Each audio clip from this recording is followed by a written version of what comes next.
Okay, today I wanted to show you how you can add rayonauts to your circle weaving. The rayonauts are the center part here that kind of stand out and are poofy. You need to add those probably before you get halfway through your weaving. So the sooner you do it, the better. If you don't want to add the rayonauts, you don't have to.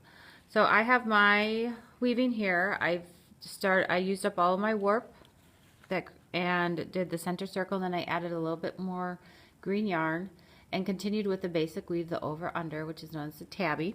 And now I'm stopping. I still have some yarn left. I'm not cutting it off. I'm just going to hold on to it and use it a little bit later. Right now I'm going to do those rayonauts. So the first thing you have to do is pick a color. And remember, when you pick your colors, you need to make sure that you are staying within either analogous colors or complementary colors. So here on my weaving I have green. I have chosen to use red. So that means I'm going to be using which color scheme?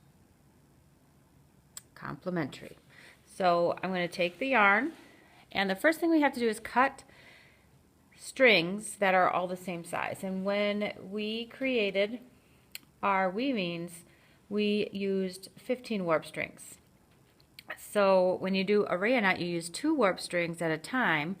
So I'm going to need 8 pieces of yarn to go around my rayonauts.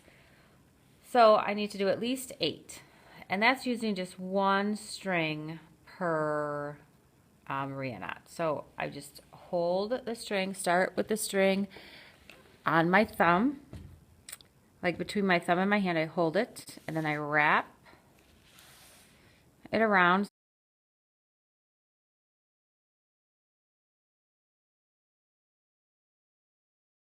Then I'm going to slip this whole thing off, and I have all these loops. What I want to do is take some scissors and put it through those loops and cut right by where my tail is. See where the tail is that I started? So I'm going to cut right there through all of my yarn, and that creates a whole bunch of little pieces of yarn. When you do a rayonaut, I find it easier if you work at the top instead of at the bottom. What you need to do is put the yarn on top of 2 warp strings, and then I'm going to tuck this end underneath.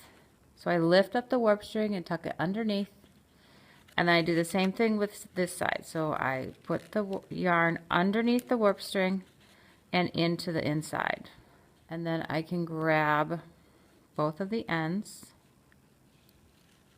and pull it tight.